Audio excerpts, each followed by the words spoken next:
ಈ ಆಟೋಮೊಬೈಲ್ ಮಾಡಿರೋದು. ನಾನು ಕೈನೆಟಿಕಲ್ಲಿ ಕೆಲಸ ಮಾಡ್ತಾಯಿದ್ದೆ 2 ವರ್ಷ. ಆಮೇಲೆ ಅಲ್ಲಿ ಬಿಟ್ಟು ಸ್ವಂತ ಏನಾದರೂ ಮಾಡಬೇಕು ಅಂತ ಅಂದ್ಬಿಟ್ಟು ಫೋರ್ಡ್ ಕಂಪ್ನಿನಲ್ಲಿ ಸೇರಿಕೊಂಡು ಲಿಟ್ರಲಿ ಮೆಕ್ಯಾನಿಕಾಗಿ ಕೆಲಸ ಮಾಡಿ ಆಮೇಲೆ ವರ್ಕ್ಶಾಪ್ ಸ್ಟಾರ್ಟ್ ಮಾಡಿದ್ದೀನಿ. ಸರ್ ನಾನು 22 ವರ್ಷ ಆಯಿತು ಈ ಫೀಲ್ಡಿಗೆ ಬಂದು. ಎಲ್ಲ ವೆಹಿಕಲ್ನು ನೋಡ್ಬಿಟ್ಟಿದ್ದೀನಿ. ಒಂದು 13 ವೆಹಿಕಲ್ ಇಟ್ಟಿದ್ದೆ ನಾನು. MNC ಕಂಪ್ನಿನ ಇಂಡಿಯಾದಲ್ಲಿ ತಂದುಬಿಡ್ತಾರೆ ಎಲ್ಲಾದ್ರೂ. ತಂದಮೇಲೆ ಅವ್ರ ಸ್ಪೇರ್ ಪಾರ್ಟ್ಸ್ಗೆ ಏನಕ್ಕೆ ಇಷ್ಟು ರೇಟ್ ಇಟ್ಟಿದ್ದಾರೆ ಅಂತ ಅಂದ್ಬಿಟ್ಟು ಒಂದು ಗೌರ್ಮೆಂಟಿಂದ ಒಂದು ಯಾವುದೇ ಒಂದು ಕಂಟ್ರೋಲ್ ಪ್ಯಾನಲ್ ಇಲ್ಲ. ಅಂದರೆ ಒಂಥರ ಹಗಲು ದರೋಡೆ ಇದು. ಓಕೆ, ಬೇರೆ ಫಾರಿನ್ ಕಂಟ್ರಿಯಿಂದ ಬಂದು ಫೀಚರ್ಸ್ ಕೊಟ್ಟು ಎಲ್ಲ ಜನಗಳಿಗೆ ಒಂದು ಸ್ವಲ್ಪ ಒಳ್ಳೊಳ್ಳೆ ವೆಹಿಕಲ್ ಕೊಟ್ಬಿಟ್ಟು ಆಮೇಲೆ ರೇಟ್ ಅವ್ರು ಇಟ್ಟಿರ್ತಾರೆ ಅವ್ರಿಗೆ ಇಷ್ಟ ಬಂದಷ್ಟು.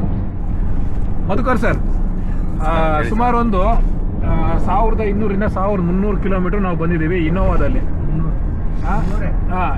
ಈ ಹಂತದಲ್ಲಿ ನಾನು ಕೇಳಬೇಕಾಗಿರೋಂಥದ್ದು, ಈಗಿನ ಒಂದು ನಮ್ಮ ದೇಶದಲ್ಲಿ ಕ್ಯಾರವ್ಯಾನ್ ಕಲ್ಚರು ಅಂತ ಒಂದಿದೆ. ಅಂದರೆ ಗಾಡಿನೇ ಮನೆ ಥರ ಯೂಸ್ ಮಾಡಿಕೊಂಡು ಓಡಾಡ್ತಿರೋವಂಥದ್ದು.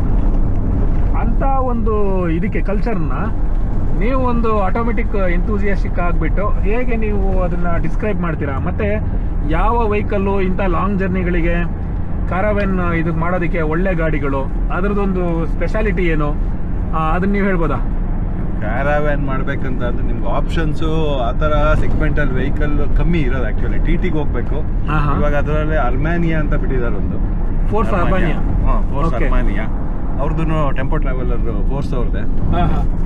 ಅದು ಬಿಟ್ಟರೆ ವಿಂಗರ್ ಅಂತ ಇತ್ತು, ಇವಾಗ ಸ್ಟಾಪ್ ಆಗಿ ಹೋಗಿದೆ ಅದು ಟಾಟಾದವ್ರದ್ದು. ಓಕೆ. ಸೊ ಆ ವೆಹಿಕಲ್ಗಳಲ್ಲಿ ಮಾಡ್ಕೋಬೋದು. ಬಟ್ ನಿಮಗೆ ಫಾರ್ಮಾಲಿಟೀಸು ಮತ್ತು rules and regulations, government norms ಎಲ್ಲ ತುಂಬ ಇದೆ. ಅದನ್ನೆಲ್ಲ ಇದು ಮಾಡಿ ಮಾಡಿಕೊಂಡ್ರೆ ಚೆನ್ನಾಗಿರುತ್ತೆ. ಬಟ್ ಅರ್ಮಾನಿಯಾ ಐ ಥಿಂಕ್ ಬೆಸ್ಟ್ ಗಾಡಿ, ಚೆನ್ನಾಗಿ ಮಾಡಿದ್ದಾರೆ.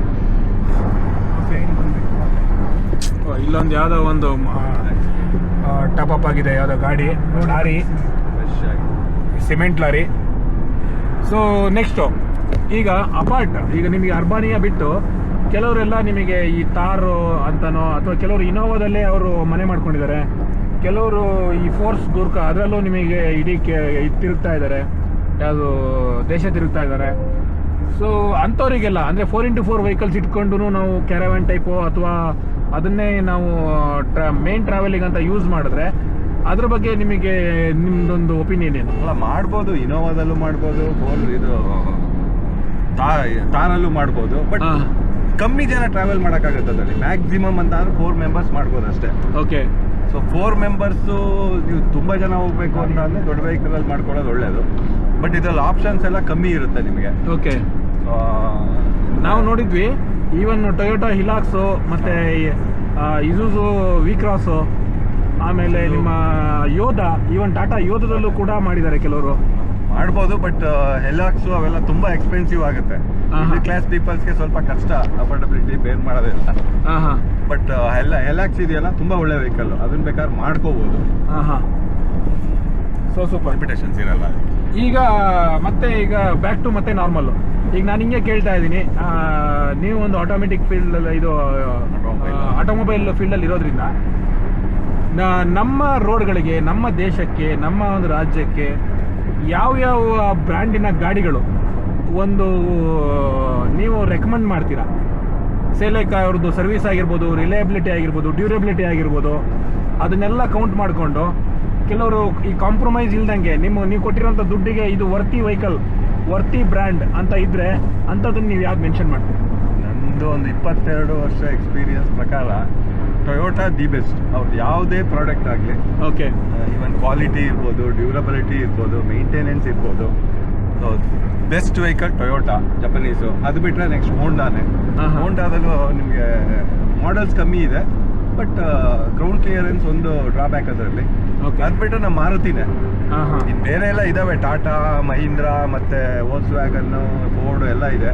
ಬಟ್ ಅವೆಲ್ಲ ಡ್ಯೂರಬಿಲಿಟಿ ಇಲ್ಲ, ಬಟ್ ಮೇಂಟೆನೆನ್ಸ್ ಎಕ್ಸ್ಪೆನ್ಸಿವ್ ತುಂಬ. ರೀಸೇಲ್ ವ್ಯಾಲ್ಯೂ ಇರಲ್ಲ. ಈ ಟಾಟಾ ಮಹೀಂದ್ರದವ್ರದೆಲ್ಲ ಈಗೆಲ್ಲ ಒಂದು ಪೇ ಸ್ಟಾರ್ಟ್ ಆಗಿದೆ 5 ಸ್ಟಾರ್ ಅಂತ ಹೇಳ್ಬಿಟ್ಟು ಸೇಫ್ಟಿ ವಿಚಾರದಲ್ಲಿ. ಅಲ್ಲ, ಸೇಫ್ಟಿ ವೈಸು ಸ್ಟ್ರೆಂತ್ ಎಲ್ಲ ಇದೆ. ಬಟ್ ನಮ್ಮ ಇಂಡಿಯನ್ ರೋಡಲ್ಲಿ ಯಾವುದೇ ವೆಹಿಕಲ್ ಅದನ್ನು 100 and 120 ಮೇಲ್ಗಡೆ not at all safe. Okay, ಎಷ್ಟೇ ಚೆನ್ನಾಗಿರಲಿ ವೆಹಿಕಲ್, ಏನೇ ಮಾಡಿರಲಿ, ಯಾಕೆಂದ್ರೆ ಇಲ್ಲಿ ಡಿಸ್ಟರ್ಬೆನ್ಸ್ ಜಾಸ್ತಿ ನಮ್ಮ ಇಂಡಿಯಾದಲ್ಲಿ.